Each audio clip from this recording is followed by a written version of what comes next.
الرحیم ان ھذا القرآن یہدی للتی ہی اقوم صدق اللہ العظیم۔ بحمدہ تعالیٰ یہ جو کلمات تلاوت کیے گئے یہ سورہ بنی اسرائیل سے ہیں، 15ویں پارے۔ اس میں اللہ رب العزت نے قرآن مجید کے حوالے سے ارشاد فرمایا کہ بے شک یہ جو قرآن ہے یہ سب سے کامل، پختہ اور مضبوط ہدایت عطا کرنے والا ہے، یعنی یہ اس راستے کی طرف آپ رہنمائی کرتا ہے کہ جو سب سے زیادہ کامل ہدایت کا حامل ہے۔ سو آج ضرورت اس شے کی ہے کہ قرآن مجید کو سمجھنے کا تعلق اس کے ساتھ جوڑا جائے۔ سب سے بڑا المیہ ہے۔ کئی جگہوں پر ہم جاتے ہیں تو لوگ سوال کرتے ہیں کہ اس وقت جو ہے وہ پوری دنیا میں مسلمان زوال کا شکار ہیں، تو اس زوال سے نکلنے اور دوبارہ اس عروج اور عظمت کی طرف جانے کا راستہ کیا ہے؟ تو ہم ہر جگہ پر یہ کہتے ہیں وہ راستہ ہے قرآن مجید کو سمجھنا۔ آج ہم قرآن مجید بلکہ پورے دین کو صرف ثواب کے لیے کر رہے ہیں۔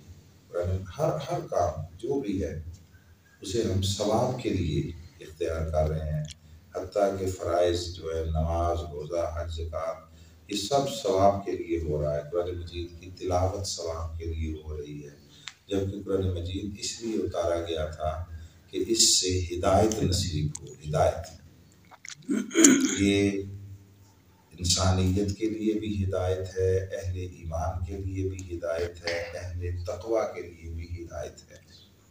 آقا علیہ السلام نے فرمایا کہ یہ کیونکہ ہم نے ثواب کے لیے رکھ چھوڑا نا، میں اس تصور کو واضح کرنے کے لیے قرآن مجید کے ساتھ تعلق ہونا کیا چاہیے۔ حضرت ابو ذر رضی اللہ تعالیٰ عنہ سے فرمایا کہ ابو ذر، اگر تم صبح جا کر قرآن مجید کی ایک آیت سیکھ لو، ایک آیت، تو یہ 100 رکعت نماز نفل پڑھنے سے افضل ہے۔ 100 رکعت، جبکہ ہمارا معاملہ کیا ہوتا ہے، خواہ معمولات زندگی ہوں، خواہ خاص مواقع جیسے شب برات آ گئی، لیلۃ القدر آ گئی، تو ہمارا اس پہ جو زور ہوتا ہے نا، زور وہ نفلوں پہ، تسبیح پہ، اوراد و وظائف پہ، قرآن مجید کے ساتھ ہمارا سمجھنے کا تعلق ہی نہیں رہا۔ تو حضور نے فرمایا کہ ایک آیت اگر سیکھ لو تو یہ 100 رکعت پڑھنے سے بہتر ہے، اور اگر قرآن سے ایک باب سیکھ لو، ایک باب یعنی کسی ایک معاملے میں جو اللہ نے احکام اتارے ہیں وہ سارے احکام اگر سیکھ لو تو یہ 1000 رکعت پڑھنے سے افضل ہے۔ اب یہ جو بات کہی پھر آگے بڑی اہم بات ارشاد فرمائی، وہ یہ ہے کہ وہ جو کچھ سیکھا اس پر عمل کرنا یا نہ کرنا یہ جدا بات ہے، یہ ثواب عمل کرنے کا نہیں ہے، یہ صرف اس کو سیکھنے کا ہے، سیکھنے کا۔ جبکہ ہمارا حال یہ ہے کہ نماز سے لے کر پھر رمضان میں قرآن پڑھنے پڑھانا، یہ سارے کا سارا بس وہ ایک کیسٹ کی طرح، ایک ٹیپ کی طرح یہ چل رہا ہوتا ہے، سننے والوں سے لے کر پڑھنے والے تک کسی کا قرآن میں کہا گیا ہے اس کے ساتھ تعلق نہیں ہوتا۔ پھر آقا علیہ السلام نے ارشاد فرمایا کہ قرآن مجید کو ردی کھجور کے بکھیر دینے کی طرح بکھیرا نہ کرو۔ پھر ایک اور فرمان ہے، آقا علیہ السلام نے فرمایا تم میں سے کسی کا ارادہ بس قرآن کی آخری سورت تک پہنچنے کا نہ ہو۔ ہم جو ساری زندگی لگے رہتے ہیں نا، قرآن ختم کر دیا، ختم کر دیا، ختم کر دیا، اور تراویح میں بھی ایسا ہی ہوتا ہے، ہم نے ڈھونڈ کر اس مسجد میں جانا ہوتا ہے جہاں پر بہت تیز پڑھنے والا ہو اور بڑی جلدی تراویح ختم کر دے۔ اس پر غور و فکر کرنا، اس پر سوچ بچار کرنا یہ نہیں رہا۔ ہم نے صرف یہ کرنا ہوتا ہے کہ بس ایک تو یہ ہے کہ روزانہ جلدی ختم ہو، اور پھر آخری عشرے میں جلد سے جلد قرآن ختم ہو، وہ جو اس پر غور و فکر کرنا جس سے دلوں کو ہدایت نصیب ہوتی ہے، دلوں کو معرفت نصیب ہوتی ہے، وہ نہیں رہا۔ یاد رکھیے کہ تعلیم و علم کا درجہ وہ ذکر، اذکار اور عبادات سے افضل ہے۔ آقا علیہ السلام تشریف لائے مسجد میں تو صحابہ 2 حلقات بنا کر بیٹھے تھے۔ ایک حلقے میں ذکر ہو رہا تھا، ذکر اذکار، اور ایک میں تعلیم ہو رہی تھی۔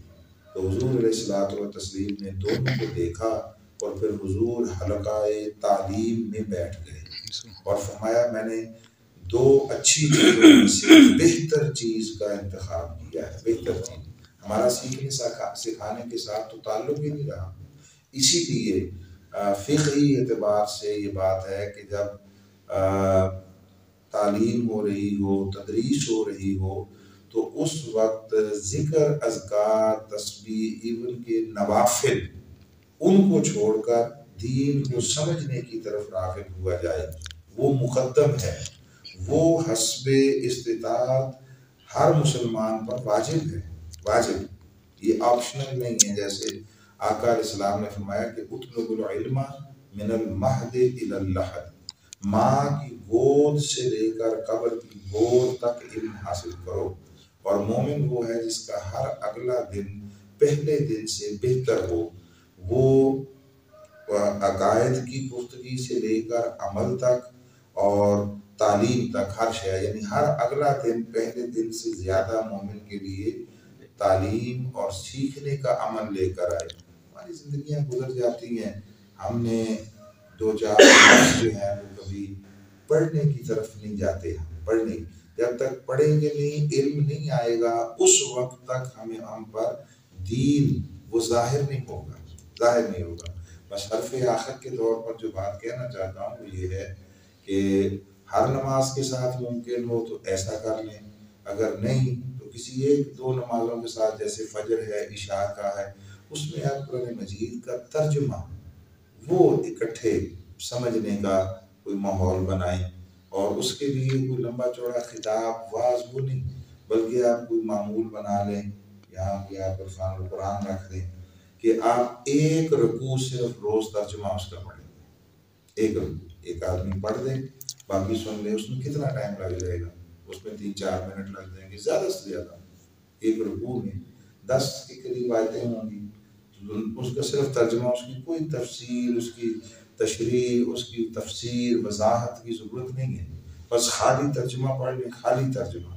میں گزشتہ روز ہم ایک جگہ پہ بیٹھے تھے وہاں پنڈی میں، ہمارے ایک ذاتی، تو انہوں نے کہا کہ یہ جو ترجمہ ہے عرفان القرآن، اس نے بہت ساری تفسیروں سے بے نیاز کر دیا ہے، تفسیروں سے، وہ اتنا جامع ہے، تو اس کو اپنائیں، اپنے گھروں میں قرآن مجید پڑھنے ترجمے کے ساتھ اس کا معمول اپنائیں، اپنے بچوں کو، اپنے گھر والوں کو اس طرف لے کر آئیں۔ صبح کے وقت گھر والوں کو اٹھانے کا بندوبست کریں، صبح کا آغاز نماز سے ہو۔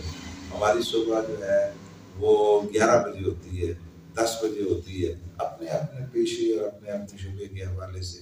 تو بس یہ گزارش ہے کہ قرآن مجید کے ساتھ اخذ ہدایت کا تعلق جوڑے اور قرآن مجید کو سمجھنا، اس کو اپنی زندگی کے معمولات میں لازماً شامل کرنا۔ اللہ تعالیٰ ہم سب پر کرم فرمائے، ظاہر و باطن کی ہدایت نصیب فرمائے، اور قرآن کے ساتھ ہمارا تعلیم اور تعمیل دونوں کا تعلق جوڑے۔